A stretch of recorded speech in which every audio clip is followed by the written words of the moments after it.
चाचा एक दफ़ा ॿीहर असांजे मुस्तक़बिल खे तबाह कयां।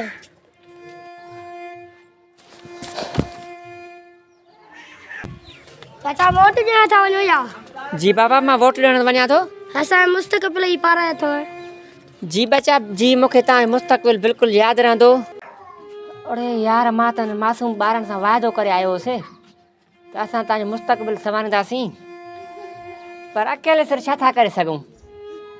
असां हिकु वोट कुझु करे ई कोन थो सघे, पर वरी बि वञा त मां माफ़ी वठां थो वञी। चाचा एक दफ़ा ॿीहर असांजे मुस्तक़बिल तबाह कयां।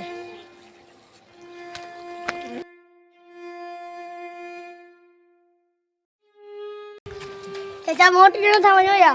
जी बाबा वोट ॾियण थो वञा। असांजे मुस्तक़बिल ई पाराए थो। हाज़िर बाबा हाज़िर, तव्हांजो मुस्तक़बिल असांजे हथ में आहे बिल्कुलु। हा ॿारनि सां मां त वाइदो करे आयुसि त तव्हांजो मुस्तक़बिल संवारींदुसि, उन्हनि माण्हुनि खे वोट ॾींदुसि जेको तव्हांजो मुस्तक़बिल संवारे, पर मां अकेलो छा थो करे सघां। मां त पंहिंजो फ़र्ज़ु निभाए आयुसि, ॿारनि जे करे उन्हनि हुकुमराननि खे वोट ॾेई आयो आहियां जेके ॿारनि जो मुस्तक़बिल संवारे सघनि, पर अफ़सोस माण्हुनि हुननि खे अॻिते करे छॾियो। वरी ॿारनि खां माफ़ी वठी अचां। चाचा एक दफ़ा ॿीहर असांजे मुस्तक़बिल तबाह कयां।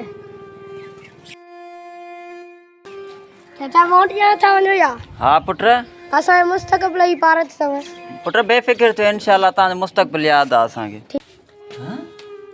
मूं त ॿारनि सां वाइदो कयो त तव्हांजे मुस्तक़बिल खे संवारींदासीं, पर यार मां अकेलो छा थो करे सघां। चलो ॿारनि खां माफ़ी वठां थो, 5 साल वेंदा गुज़री जीअं पोयां गुज़री विया। चाचा एक दफ़ो ॿीहर असांजे मुस्तक़बिल खे तबाह कयां।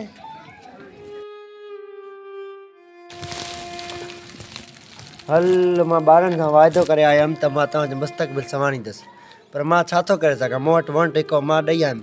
हल वरी बि वञा थो, ॿारनि खां माफ़ी वठां थो। मासूम ॿारड़ो माफ़ु कजो, असां पंहिंजो क़ौमी फ़र्ज़ु अदा कयो। असां चयो त तव्हांजो मुस्तक़बिल बचाए सघंदासीं। असां चंद नौजवान पंहिंजी पूरी कोशिशि करे आयासीं जीअं तव्हांजो मुस्तक़बिल बचाए सघूं ऐं उन उमेदवार खे वोट ॾियूं जेको तव्हांजो मुस्तक़बिल संवारे सघे। असां पंहिंजो क़ौमी फ़र्ज़ु अदा करे आया आहियूं ऐं तव्हांजे मुस्तक़बिल जे लाइ सोचो, पर सिंध जे माण्हुनि ते अफ़सोस ई करे सघिजे थो जेके तव्हांजो मुस्तक़बिल खे सोरी बचाए कोन सघिया, ऐं तव्हां वरी हिकु दफ़ो ॿीहर ज़लालत वारी ज़िंदगी जीअंदो ऐं तव्हांजो मुस्तक़बिल मूंखे त बहितर लॻे ई नथो। छो जो जेके माण्हू बरसातियुनि दौरान अॼु जे लाइ परेशान हुया, अटे लाइ परेशान हुया, उते उन्हनि जो केर बि साथी कोन थी सघियो, पर पोइ बि उन्हनि हक़ ऐं सच खे छॾे करे उहे ई माण्हू अॼु दुलनि ते डांसूं पिया कनि वेठा। इन क़ौम खे सुधारणु मुंहिंजी नज़र में वॾो ॾुखियो आहे, पर असां छा करे छा था असां सघूं। असां नौजवान चंद कोशिशि पंहिंजी पूरी कई त जीअं तव्हांजो मुस्तक़बिल बचाए सघूं, पर असांजे हथ में मुंहिंजो त हिकिड़ो वोट आहे, हिननि नौजवाननि जो बि हिकिड़ो वोट आहे, पर सिंध जो शऊर जेको वॾियूं ॻाल्हियूं पियो करे त असां पंहिंजी सिंध धरतीअ खे बचाईंदासीं। साईं खे चवां सिंध असांजी सुधरंदी, पर सिंध जो सुधरणु मूंखे लॻे थो नामुमकिन आहे, पर पोइ बि असांजी जंग जारी ई हूंदी। इनशाअल्लाह असां फ़तेह जे लाइ हमेशह आवाज़ु उथारींदा रहंदासीं जीअं सिंध संवारजी सघे, पर सिंध जे माण्हुनि जे लाइ मूंखे लॻे थो त हाणे कुझु करणु ई न खपे।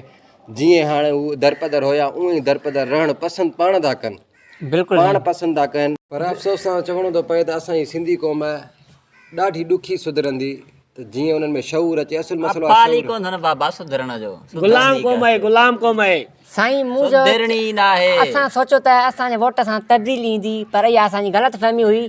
चंद नौजवाननि जे करे कुझु नथो थी सघे। जेसि ताईं नंढा वॾा सभु हिकु न थींदा तेसि ताईं कुझु नथो थी हक़ीक़त सघे। में ॾिठो वञे त मूं उन्हनि माण्हुनि खे, शऊर वारे माण्हुनि खे, पढ़ियल लिखियल माण्हू, पर शऊर जी ॻाल्हि मां न कयां, लिखियल पढ़ियल माण्हू बे छा चइजे अलाए छा करे आया, जेके इलेक्शन खां पहिरियों वॾा दाड़ियूं पिया हणनि त असां अलाए छा न कंदासीं, पर उहे ई माण्हू सिंध खे ईअं सम्झो त खपाए आया। सिंध साथ सलामत, सिंध अलाह कंदो आबाद हुंजी, पर मुस्तक़बिल हिन ॿारनि जो हिकिड़ो दफ़ो ॿीहर असां दाव ते लॻाए आया आहियूं। सॉरी बाबा, भलाई कंदड़। अलाह भलाई कंदो।